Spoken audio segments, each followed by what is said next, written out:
ಕಲಬುರಗಿ ಜೈಲಿನಲ್ಲಿ ಕೈದಿಗಳ ಮೋಜು ಮಸ್ತಿ ಪ್ರಕರಣಕ್ಕೆ ಸಂಬಂಧಪಟ್ಟಂತೆ ಪರಿಶೀಲನೆ ಆಗಬೇಕಾಗಿದೆ. ನೋಡಿ, ಇದಕ್ಕೆ ಸಂಬಂಧಪಟ್ಟಂತೆ ಈಗಾಗಲೇ ಒಂದು ಹಂತದಲ್ಲಿ ತಪಾಸಣೆ ನಡೆದಿದೆ. ಆನಂದ್ ರೆಡ್ಡಿ ಅವರು ಬಹಳ ಮುಖ್ಯವಾಗಿ ಜೈಲಿನಲ್ಲಿ ಯಾವ ರೀತಿಯ ಚಟುವಟಿಕೆಗಳು ನಡೀತಿದ್ದಾವೆ ಅನ್ನುವಂಥ ದೃಷ್ಟಿಯಿಂದ ಎಲ್ಲ ರೀತಿಯ ಪರಿಶೀಲನೆಯಲ್ಲಿ ಭಾಗಿಯಾಗಿದ್ದಾರೆ. ನೋಡಿ, ಸೆಂಟ್ರಲ್ ಜೈಲಿಗೆ ಡಿಜಿಪಿ ಅಲೋಕ್ ಕುಮಾರ್ ಆಗಮನ, ಖುದ್ದು ಪರಿಶೀಲನೆ ಮಾಡುವುದಕ್ಕೆ ಜೈಲಿಗೆ ವಿಸಿಟ್. ಈಗಾಗಲೇ ಎಡಿಜಿಪಿ ನೇತೃತ್ವದಲ್ಲಿ ತನಿಖಾ ತಂಡದ ರಚನೆ ಕೂಡ ಆಗಿದೆ. ನಿನ್ನೆ ಜೈಲಿಗೆ ಭೇಟಿ ನೀಡಿರುತ್ತಾರೆ ಎಡಿಜಿಪಿ ಆನಂದ್ ರೆಡ್ಡಿ.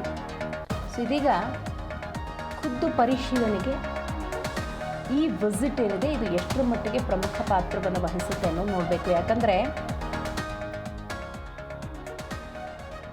ಕರ್ನಾಟಕದಾದ್ಯಂತ ಇರುವಂತಹ ಕೆಲವೊಂದು ಜೈಲುಗಳಲ್ಲಿ ನಿರಂತರವಾಗಿ ಆಗ್ತಿರುವಂತಹ ಈ ಚಟುವಟಿಕೆ ಏನಿದೆ ನಿಜಕ್ಕೂ ಕೂಡ ಆಶ್ಚರ್ಯವನ್ನು ತರಿಸುತ್ತೆ. ಅದಕ್ಕೆ ಸಂಬಂಧಪಟ್ಟಂಥ ಫುಟೇಜ್ಗಳು ಕೂಡ ಲಭ್ಯವಾಗುತ್ತೆ.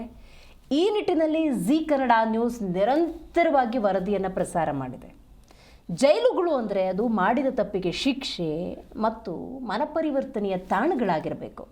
ಆದರೆ ಇವತ್ತು ಮಾದಕ ವಸ್ತು ಇರ್ಬೋದು, ಬೇಕಾದ ರೀತಿಯಲ್ಲಿ ಜೈಲಲ್ಲಿ ಜೀವನವನ್ನು ಮಾಡ್ಬೋದು ಅಂದರೆ ಇದು ಎಷ್ಟು ಸರಿ? ಈ ನಿಟ್ಟಿನಲ್ಲಿ ಎಲ್ಲ ಜೈಲುಗಳಲ್ಲೂ ಕೂಡ ಖುದ್ದು ಪರಿಶೀಲನೆಯನ್ನು ಮಾಡಬೇಕಾಗಿದೆ ಮತ್ತು ಇಂಥ ಅಕ್ರಮ ಚಟುವಟಿಕೆಗಳಿಗೆ ಬ್ರೇಕ್ ಹಾಕಬೇಕಾಗಿದೆ. ನೋಡಿ, ಜೈಲಿನ ಕರ್ಮಕಾಂಡದ ಬಗ್ಗೆ ನಿನ್ನೆ ಜೈಲಿಗೆ ಎಡಿಜಿಪಿ ಆನಂದ್ ರೆಡ್ಡಿ ನೇತೃತ್ವದ ತಂಡ ಭೇಟಿ ಕೊಟ್ಟು ಪರಿಶೀಲನೆಯನ್ನು ನಡೆಸಿರುತ್ತೆ. ಕಲಬುರಗಿ ಜೈಲಿನಲ್ಲಿ ಹಣ ಕೊಟ್ಟರೆ ಎಲ್ಲವೂ ಸಿಗುತ್ತೆ ಅನ್ನೋದಕ್ಕೆ ಹಲವು ವಿಡಿಯೋಗಳು ಸಾಕ್ಷಿಯನ್ನು ಒದಗಿಸುತ್ತೆ.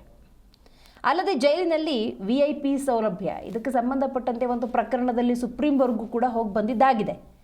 ಸೊ ಇಂಥ ಎಲ್ಲ ಚಟುವಟಿಕೆಗಳಿಗೆ ಬ್ರೇಕ್ ಹಾಕಬೇಕು. ಇದೀಗ ಅಲೋಕ್ ಕುಮಾರ್ ಅವರು ಇವರು ಮುಂದಿನ ದಿನಗಳಲ್ಲಿ ಯಾವ ರೀತಿಯ ಕಟ್ಟುನಿಟ್ಟಿನ ಕ್ರಮಕ್ಕೆ ಮುಂದಾಗ್ತಾರೆ ಕಾದು ನೋಡಬೇಕಾಗಿದೆ.